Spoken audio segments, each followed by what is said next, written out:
Tokotala CGTV, maman CGTV, na papa Michel Mayabou CGTV, CGTV, Africa CGTV, Europa. Abonnez-vous sur Congo Gold TV et n'oubliez surtout pas de cocher la sonnette quand vous vous abonnez pour recevoir des notifications de chaque mise en ligne des nouvelles vidéos. Ba vulgaire wanate, ba kuluna wanate, ba siandum, ba toi balabala si évangile il faut comme la bangote, c'est comme l'autre fois nazo le kana mutuka. Na kanga mi place mongo boy na victoire ba shigana ba oyemba imbango mokabi vie tata nzambe boma moto penza ngana na besoin na bonga na vie so bongi singa et saloni Jean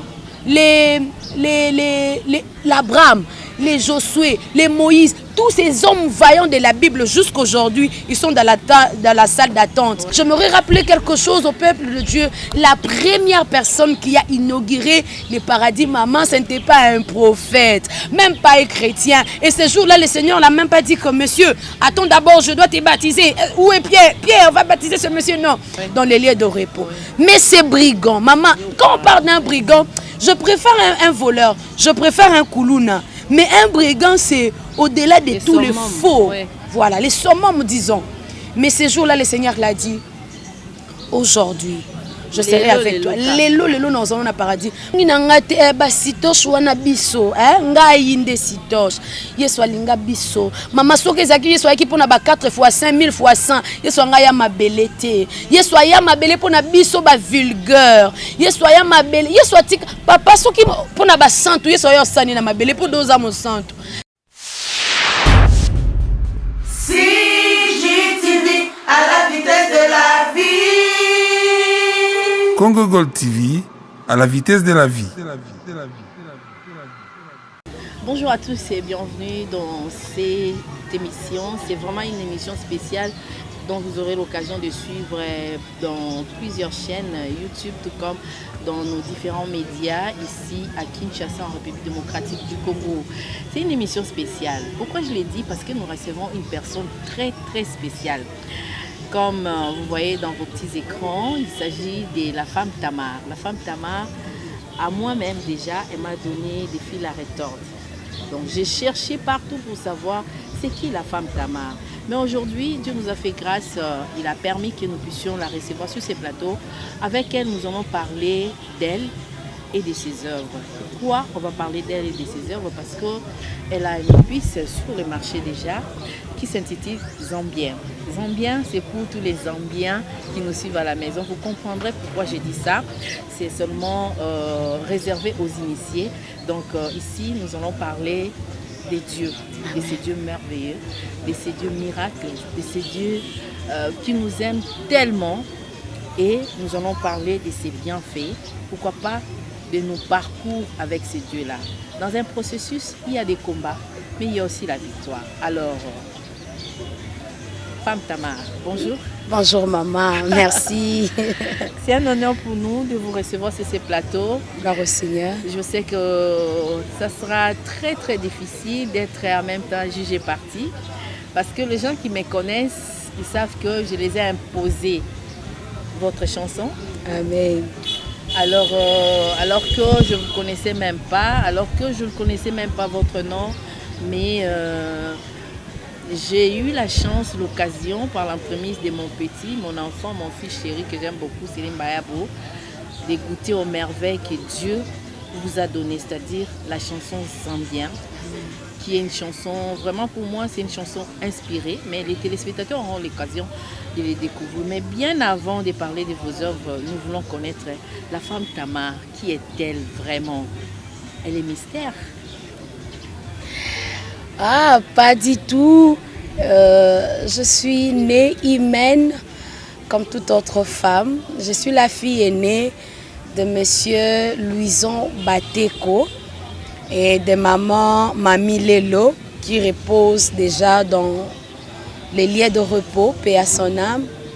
Je suis sa fille aînée dans une famille de 4 filles. maman de Joyce et Viciel, jusque-là, épouse du prophète Kalama de l'église Mission évangélique La Bonne Part, où nous servons le Seigneur, chantre de l'éternelle adoratrice dans la maison de Dieu, hôtesse des professions. Si je peux me présenter, c'est ça. Hôtesse des professions. Amen. Chantre de l'éternel. De l'éternel. Amen. Qui enseigne bien comme ça. Comment vous faites pour vous départager? Parce que en voyant le travail des hôtesses, c'est un travail public, c'est un travail très difficile, confronté avec le monde. Et comment vous arrivez à gérer votre vie spirituelle, votre vie chrétienne, votre vie des familles, votre vie en tant que la fille chérie de Dieu et l'hôtesse? Ah, je rends grâce à Dieu.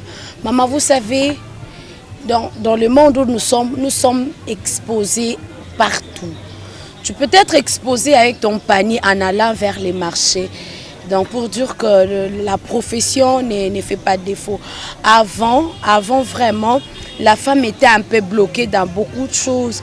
Mais heureusement que l'émancipation est arrivée, où la femme peut s'épanouir dans le domaine où elles se sont libres, ou dans le domaine où elles se sont capables. Nous, particulièrement, quand je grandissais, ma mère disait je veux que tu fasses le droit.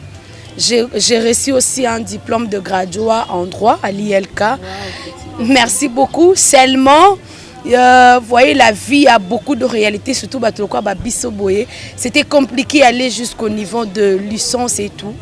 Et après, mon pasteur m'a dit, à l'époque, mon pasteur, son mari était chef de base d'une société aérienne de la place. Il m'a proposé d'être hôtesse.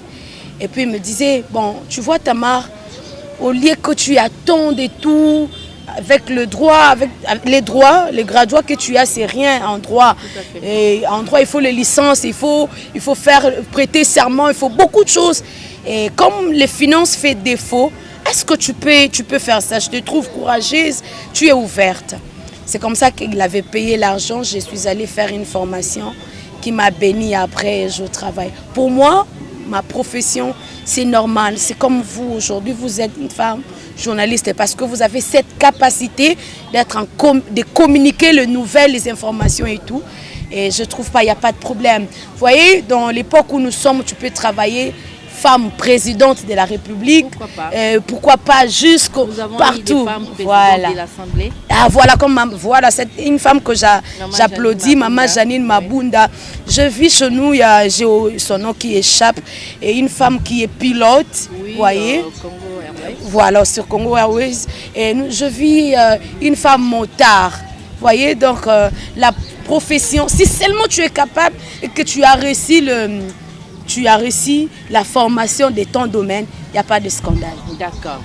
Assez parlé de la profession normale, officielle. Parlons de la meilleure profession de Dieu. Amen.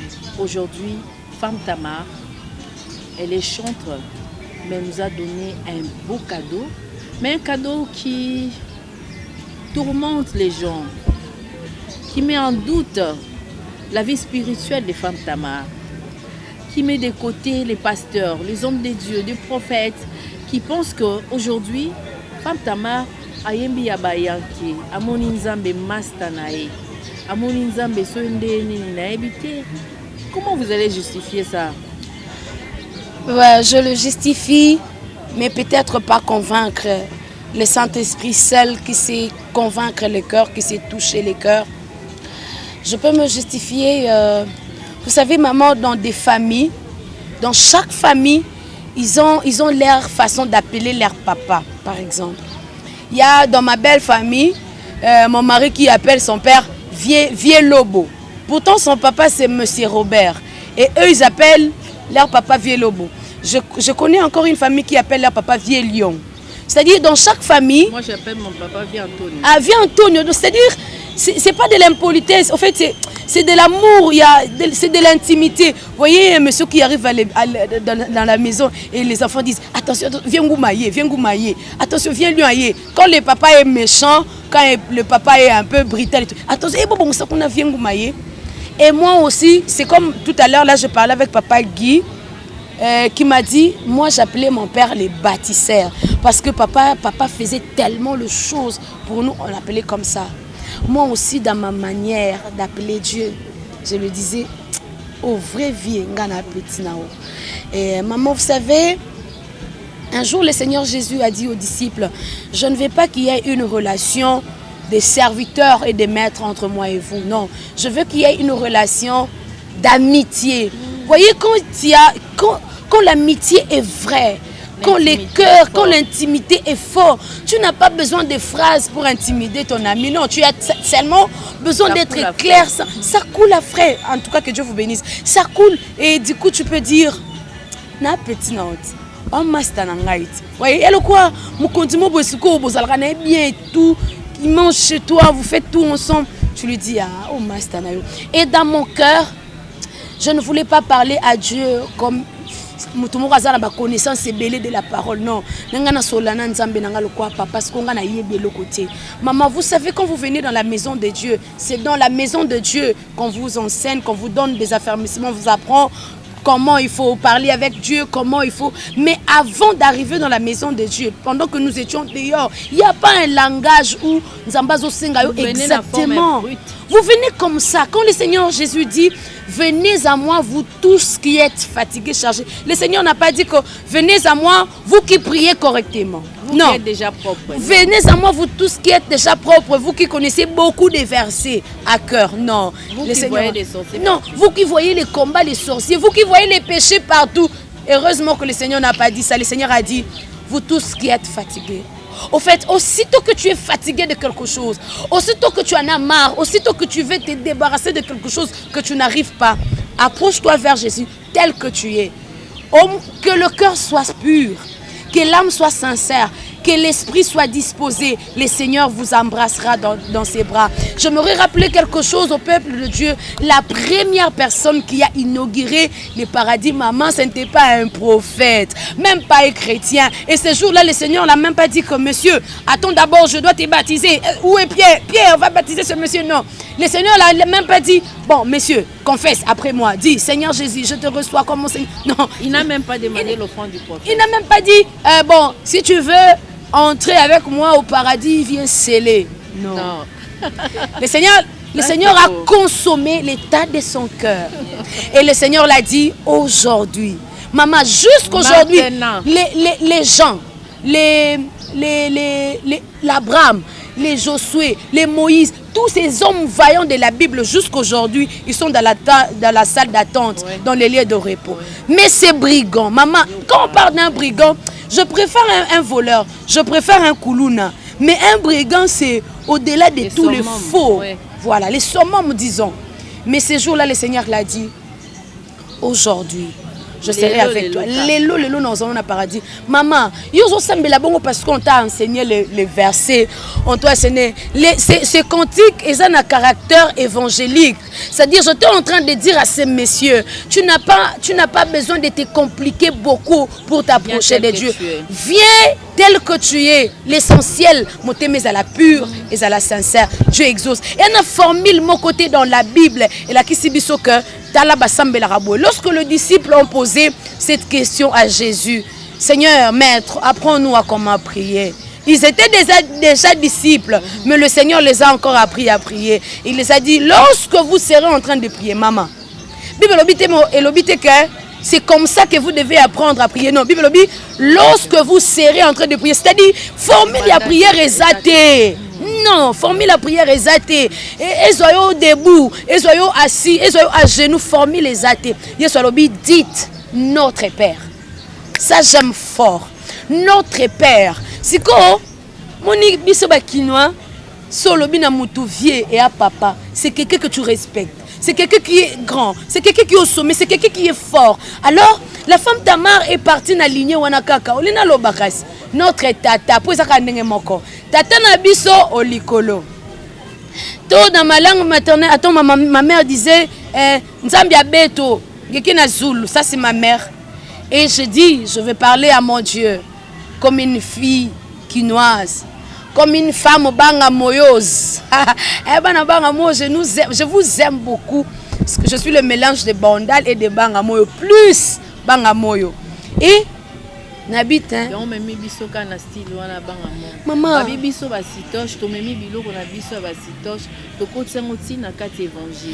Maman, kasite. Te nabungi nangate basitoche wana biso, nga yinde sitoche. Yeso alinga biso. Maman soke zaki yeso aki pona ba 4 fois 5000 fois 100. Yeso nga ya mabelete. Yeso ya mabele pona biso ba vulgaire. Yeso ya mabele. Yeso atika papa soki pona ba 100 yeso ya sani na mabele po doza mo 100. Mais œuvre de la croix et ça pour na biso ba vulgaire to bika na yango moni yeso inaugura paradis na mutu vulgaire un brigand. Maman, je ne crois pas les jours là lorsque brigand soit na yesu ezaki s'il vous plaît c'est un brigand ana ba bonne manière de sans protocole nandimita sakilo ba s'il vous plaît mais c'est le Seigneur, pourriez-vous? Pas du tout. Non, ka modèle azaki yesu pe pour nous confirmer que azana besoin ya libanda mingi te katinde koleka abi aujourd'hui toke paradis dit nasir tango yesu oke naye na paradis Abraham na Job bateli babi na nyonso to sala ya koti avant biso maman mais ba vulgaire wana te ba kuluna wana te ba siandum ba to balabala si évangile il faut comme la bangote c'est comme l'autre fois nazo le kana mutuka na kangami place mongo boy na victoire ba shigana ba oyemba imbango mokabi vie tata nzambe boma moto penza ngana na besoin na bonga na vie so bongi singa et salonine là où j'étais et ça bien n'incline et ça linga bien koleka na binzambe na ngai batu bakaniseka non te obini maman ba pasteur ba se pelaté bon peut-être ba docteur moi ba docteur na ba prophète na ba linga mingi quand tu es déjà dans la maison ce que ba docteur appelle son enseignement mais ba évangéliste ba comprendre nga très bien yango moni évangéliste le quoi l'évangéliste Thomas Lokofe abi biso ba évangéliste attention jour muso mona nga na fandi na ngambo ya satana ko bambanga na mabanga te emso na te ya bana satana ko bambanga na mabanga te mso moni femme tama bando bambe te ko bambanga na mabanga te na ina casquette évangéliste pour libota yoza na ba verset à ko sambela même vulgaire wana ndozo benga ye nuka Thomas Lokofe po boa bandenge moko obi Thomas Lokofe ayemba chameau oyo kanzemba chameau mais nalinga chouchou surtout chouchou bolingo nalinga yo chouchou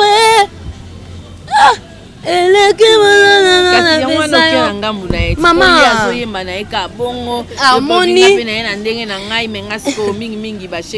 omoni na pamboli nzambe maman parce que moni avant oloba na nzambe Seigneur je t'aime Seigneur tu es l'amour de ma vie Seigneur je t'aime tu es ma vie avant ba terme wana ezaki ka lié à l'affection ezaki ba terme moko tu peux pas dire ça à l'église non soko lo bango bima charnel lorsque cet évangéliste cet homme de Dieu a osé abenga nzambe chouchou à l'époque je crois non yeba et ça la ka ba makelele mais aujourd'hui et comme ta pasteur a télé asimbi micro à gangi tu es l'amour de ma vie après il y a papa Jésus l'amour de ma vie Jésus, mon c'est l'amour, tu as gagné tout mon cœur. Après c'est devenu tout le monde. Après, et aujourd'hui je dis, ton menace kango n'époque wana po izaka du nouveau dans nos oreilles. Aujourd'hui aussi, c'est vrai que je reçois aussi les coups parce que dire que on a petit na dire ça à Dieu et bien mi nouveau. Chanase manamto quand on a nous po bato baota ba comprendre oh ndeni petit na tout ça ba komate biso to koma ekala agati masino koma geti po ela nzembo na voilà to yokao nzamba luzizila ya badara ya mangengenge ya luzizila ya badara ya mangengenge bomelanga bamoto napelisa na vie zipelanga mabulo yo na timola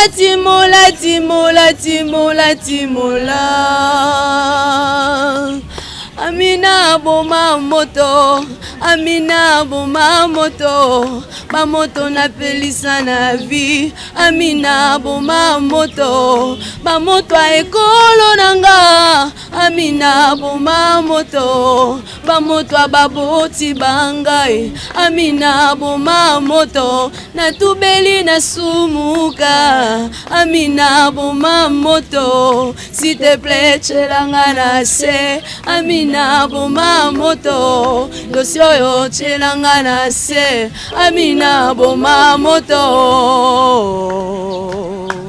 Omenanga moto na zase mwana na yo. Yahweh Yahweh ekolongolo nini yaya. Soki otomboli ngai ye ekolongolo nini yaya. Soki opesi nga bana ekolongola yo na nini ye. Salanga bolamu na sepela mbulo yo.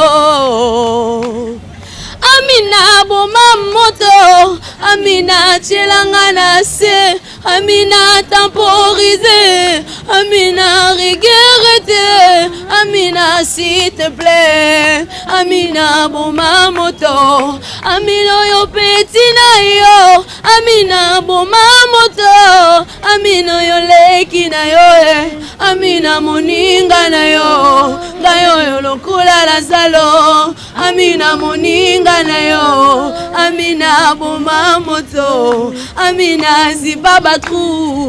Amina dosio yo, esengi yo chama loba. Amina solo la bien, Amina yo petit na yo. Amina solo la bien, Amina yo petit na yo. Amina ya bomwana, Amina ye kodime, Amina ya kokola, Amina ya bompaka nanga. Amina temporisé, Amina regretté. Amina na sengi bolamu, Amina na sengi loboko. Amina na livre ma souvenir, Amina kobosa nanga teo. Amina baboti nangai, Amina libota nanga. Amina, Amina eh, Amina, Amina boma moto.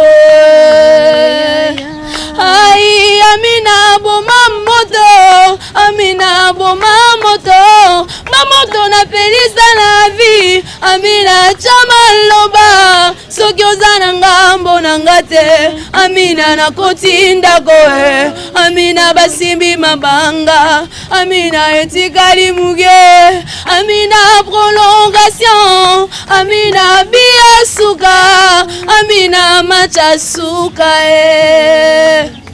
Soki ozali te bila kotinda guwe. Amina, Amina, bayebinga Amina na lukaka yo. Amina sauve honere, Amina na Bible na mapeka. Munoko na kombo na Yesu, Amina sauve honere. Aya, Amina yo yo yo yo yo yo, Amina, Amina s'il te plaît.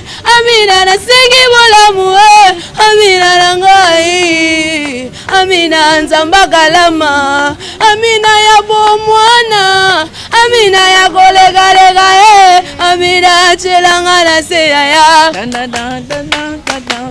Amina changa maboko Amina boma moto Amina na dosio yo esengi selole loba. Amina na mbulo yo esengi mafuta siga. Amina changa maboko Amina boma moto Amina changa maboko Amina boma moto tika lola ya kufungwama. Tika lola ya kufungwama. Koko tika lola ya kufungwama. Koko tika lola ya kufungwama. Haleluya tika lola ya kufungwama. Yo yo yo tika lola ya kufungwama. Bolamu na Yesu ezali polele. makambo ya molimo ezali sekite ata nasoyi mise kofungwama Alléluia ata na mai mabe kosila salanga bolamu na simba yaya mbuloyo na tatula yo nzamba bomo nzamba banzambia nzamba bomo nzamba badefi nzambe nanga nzamba mopanga Yesu nanga linga kadefi. Bravo. Alléluia. Maman, au fait, Nzambien, c'est une âme en détresse qui parle à celui qui est capable de tout changer. Nzambien, c'est pas quelqu'un qui est en train de parler à une autorité physique, non. Nzambien, c'est une âme qui est en train de parler na moto à Zomona Libanda na Kati. Yango moni tellement batu ba comprendre ki batu ba sosola ki tenenge ni to yembela ki nzembo oyo to illustra ki on a clip. So tali clip ya Nzambien, c'est pas une femme là qui est en train de dire Boma moto tchana, c'est non, mutolo batchana c'est est en train de pleurer, en train de supplier Dieu, n'attitude de humilité, voilà. C'est comme ça que nous avons chanté parce que on était en tozwa nzembo za kati ya amnanga. Alors, tant on soit un technicien na bibi miselanga idée oyo clipé à la boy, c'est ce que je veux. Ndomonaki na obika yo obiki na okarapo obeleli si banzamba ba ekodi ça veut dire quoi na parcours na nzambe yani. Maman, c'est la partie préférée de ma vie. Les dieux de Covid. Maman, les goûts de ça. Maman, oui bien. Bon, c'est là. Il y a nos enseignantes. Bon, n'habitez pas nani yango na nane maman école la kitoko yango na pesi Bible raison. Bible lobi boye. Parents, apprenez à vos enfants nzela ya Nzambe ton bazamikie.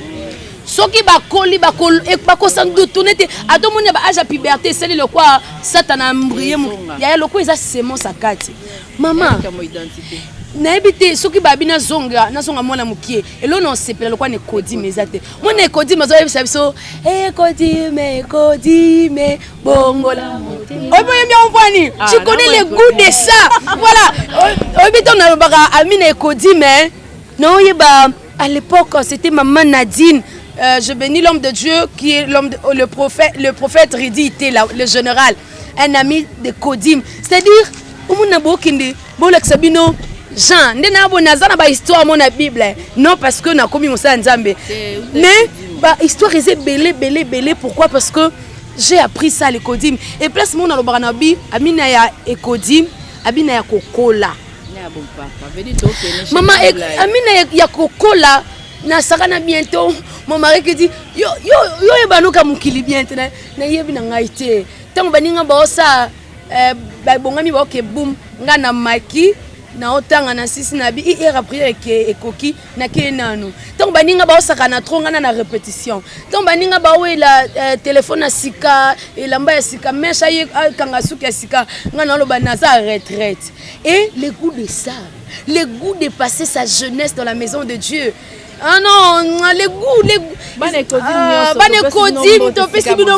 les hommes et les femmes de Dieu, oh, les goûts et les kodim, que Dieu vous bénisse. Amen. Et là, on s'est pelé parce que nandimi na motema nanga mobimba ya wazamo futi na sembo bato bakabela ebolenge e kodim soko constater yango moni quelque part maman na lobi amina na livre ba souvenir. Nana li solo yangana na page nanga pena Bible lobi il a un livre de souvenirs. Bible lobi azana outre o achaka maya misu ya bayenge bene mama muto azaka na Nzambe soko le la maya misu ko ya na papier mouchoirté muto azaka na Nzambe soko le la maya misu ko ya na mabelete muto azaka na Nzambe auto mwana Nzambe makambo zo simbate yeso zo monate nzoka banja Nzambe ba ya na outre ba ocha plus tard ndo mona Nzambe azu ba maya misu ko misa ba maya diamant ndo mona mdozo sutuka ozo sutuka loko bobo sabelité mais miracle ye maman le quoi femme ta mère babi moi yo babi ona nzemo na chaki soki ndenge nini ona chaki nabi te yana kisi koleka Yesu ya te et ya te le maître de maître il a marché sur le zoo à longwa mabela mata sans avion. Ah, yeso a vrai vieux. Donc, comme ici, nous avons une histoire mais là, j'en profite pour dire un grand bonjour comme ça à mon pasteur Nata Kambamba, qui fut d'ailleurs mon enseignant à l'école des dimanches, mon enseignant à la jeunesse, et puis aujourd'hui, il est mon pasteur. Donc, Ekodi Mezelo Kamala, à vous qui avez des églises, n'oubliez pas de mettre. Moi, le romo pour se pesaba na bakola na évangile il y a bien. Alors, femme Tamar, toujours que les peu malembe na suka na ebi ke batunyo so baolanda biso bazo sepela. Papa Michel Mayabo au sepeli. Toyebi nzamba zana yo batunyo so balanda Congo Gold TV ba sepeli, et puis nous en profitons pour souhaiter un très joyeux anniversaire. Joyeux anniversaire. Papa Pius depuis États-Unis. Voilà. Joyeux anniversaire. Nom de Dieu, tu vois, nous chantons les goûts ya kotambo nzambe na bolenge nyonso, et nous partageons ces instants d'amour devant Dieu avec vous. Voilà. Heureux anniversaire. Bishop Sumbayabo, heureux anniversaire ici Kozali. Alors, femme Tamar, toujours qui n'est souka, c'est vrai makambo le baiser belé, mais tout moni après Zambien, au bimise sur la grandeur. To consommer on ka toi na choité. Pour toi na besoin to yo cabaret mawana o yo partager na biso na banzembo wana. Et le roni nous le balabala nzambe nyonso aux occasions ya kolanda yo à travers cette émission. Consommer la grandeur, dans la grandeur, message fort et zaboye. Lorsque Rebecca comme na zemi, prophète abissier des nations bazo bunda na libumuna yo. O ya mukie yenda ko dominer. Et salami que tant que kobota boti banga pasa Esauna Jacob. Esawa perdre les pamboli pourquoi pour abotami déjà yaya oh prophétie lobaki o kozala leki yenda ko dominer. Jour moko papa zo pambola azo pesa lipamboli Jacob akimina lipamboli na li bénédiction nyonso. Ezawa ya bandi kolela papa abi mengana kanisa ke zayo ndeko no yibi lipamboli akenango. Papa bon aibisi papa est-ce que tu n'as plus rien pour me donner? Abi mais tu es privé de la rosée du ciel, tu es privé de la graisse de la terre. Je n'ai plus rien à te donner. Moi na lele. Papa Ebisiabi, bon, tu as tout perdu, mais tu vivras grâce à ton épée. Talaka moko, c'est grâce à ton épée. Nous avons to zongi simana histoire. Jour oyo Esaú auti zamba, azana nzala posa kolia. Oh papa Thomas Loko Faimba, Esaú ateka bokurutu, likolo ya biloko kolia. Nzoka Esaú tanga yebisi muninga bipesa nga biloko ndeko na lobi, avana pesa yo biloko tekelanga kimukolo na yo nzoka prophétie etangaka kombo mutu teke o Esaú to Jacob te prophétie lobaka kaka ke o ya leki yenda ko dominer mbala moko Jacob alobi banda lelonga akomi yaya yokoma leki basali pe échange. Plus tard, lorsque vous lisez dans Genèse chapitre 33, Choubaye kokutana Jacob a une biloko boyela nga pesa Esaú. Esaú a dit non, garde ça pour toi, je suis béni 4 fois plus que toi. Oh, Jacob a dit mais ndenge nini ndana kimaka kasi na lipambolite na itikala na épée papa lobana nga. Encore ça, Bible lobi Jacob a fukama 7 fois. Na basinaye na bananaye bafukama 7 fois devant qui? Devant Esaú. Et ceux qui boteli ba histoire na ba mi balé nulle part dans la Bible au mona que Esaú ba changer moi si au mona que Esaú bananaye ba compliqué, mais Jacob a fait ça. Jacob bananaye mwana na ya liboso abimana moi si na ye Jacob akenda sala 7 ans poizo moi si basali ça 14 ans. Jacob a fait ça toute sa vie. Allez là Joseph moi na ye avant dernier akanti akufi menzo akufate un messier compliqué. Mais Esaú, grâce à quoi? Grâce à son épée. Pour Esaú, c'était l'épée. Toi, ça peut être tes mains. Amen. Toi, ça peut être ton intelligence. Toi, ça peut être ton courage. Pour nous, courage. Après, j'ai compris que non, le courage,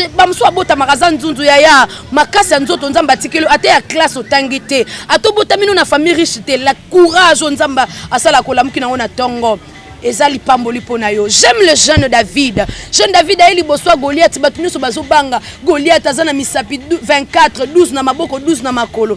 Mais lorsque le jeune David arrive, jeune David a otalende batunu so batene na misapite keza 12. Jeune David a otale wapi otele na couper. Et si cause est-ce que lo yali kambwa couper. Nzoka na kata couper ya Goliath David a mona ni David a mona kata mangengate. Boli misanga na lingalo bango da lingala David abi o mo sutu.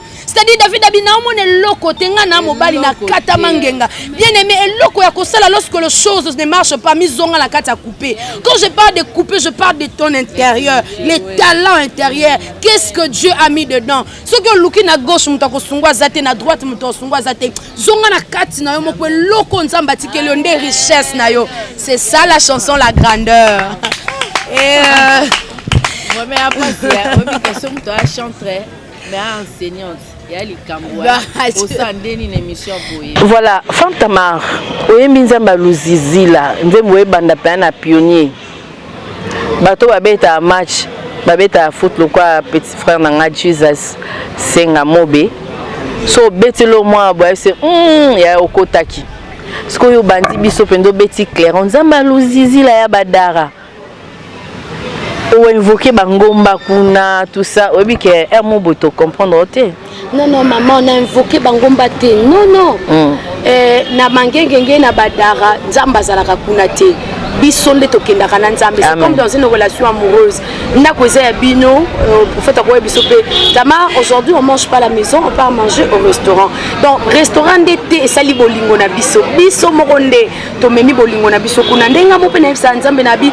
Lelo no za na retraite na chambre na ngai te parce que tu es là aussi dans ma chambre.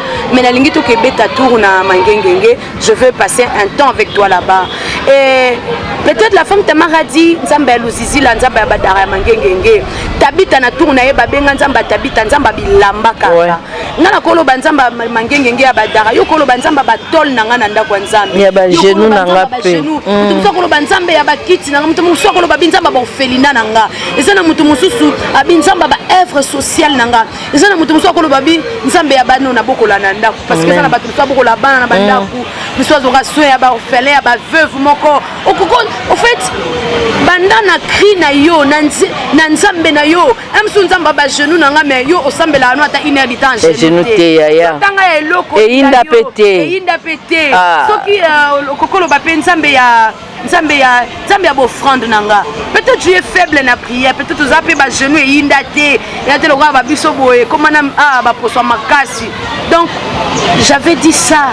Tabita c'était les habits batu mususu ebele dans la Bible ezaki ba makamuna bango bana batu mususu centenaire okaka tongaka temple pour la femme Tamar. C'est badara, c'est luzizi la mutu mususu ba kokoloba c'est pas badara, c'est qui mwenza. Mutu mususu ba kokoloba c'est mes offrandes. Mutu mususu kokoloba bi c'est ma pureté. Nzambe penza na boela kindumba. Mameza mutu mususu asumuka kindumba te pona na kuta na occasion te. Meza mutu mususu akuta pe na occasion ba chena mbongo. Mabeta ngo changi. Mutu abongo ko rappeler nzamba bi nzambe ya montagne belé na kimela kindumba. Yawa yo kalibona. Amen.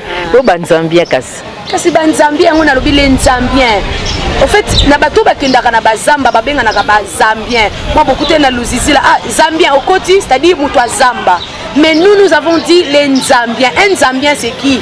Un mususu moyen qui ne mangengenge zate pour ma kolo ezo salate. C'est comme maman. Ako kaso qui ne mangengenge te pour ma kolo vimbi. HPC koli. Mais maman ya bongwaza na Zambien te mazan Zambien. C'est-à-dire ate sika fantika na kiti. Amen. Rebo shokata. Amen. Rimanda brosata. C'est-à-dire atasa na kone moko boye, ata na bureau, ato monye make-up joli là. Ça moyen prière. Amen. Mutabongo ane Zambien te mazan Zambien. Amen. Merci beaucoup d'avoir accepté notre invitation pour te partager nayo. Là-bas dans surtout un programme spécial Denis Bossa la pour bazwa ba clip et puis si contact il y a ba contacter ndengeni. En tout cas, la femme Tamar jusque-là n'a nos producteurs té envie de donner au peuple de Dieu le meilleur de tout ce que Dieu a mis dans mon cœur. Et je promets par la grâce du Seigneur, Papa Michel est en train de battre pour que d'ici là, c'est mon boss qui arrive.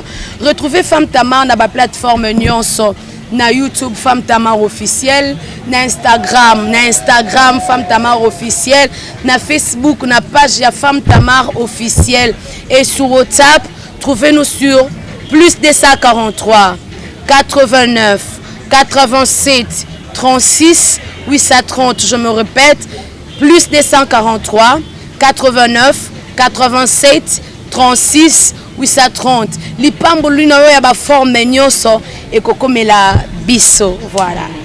Merci beaucoup, Femme Tamar. Elle s'appelle Bila Bateku Minouche Jaël. Yes. Aza mwana malamu moko te.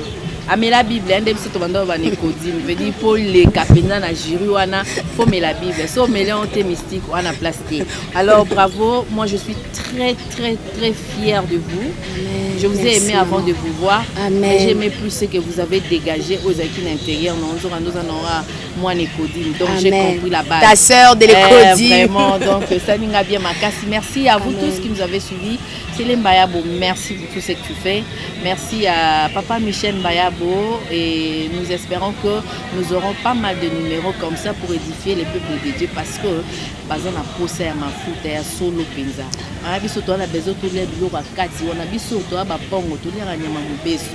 On a besoin de loisir. Donc ceux qui nzamba salingolu, bimisa pesa diboto nzambe ba sepela ko yoka yokati. Donc yoka nzambe pour des boss des boss. Patron des patrons. Amen. Voilà, merci beaucoup. On se retrouve prochainement. Au revoir et à très bientôt. Bye. Bye bye. Abonnez-vous sur Congo Gold TV et n'oubliez surtout pas de cocher la sonnette quand vous vous abonnez pour recevoir des notifications de chaque mise en ligne des nouvelles vidéos.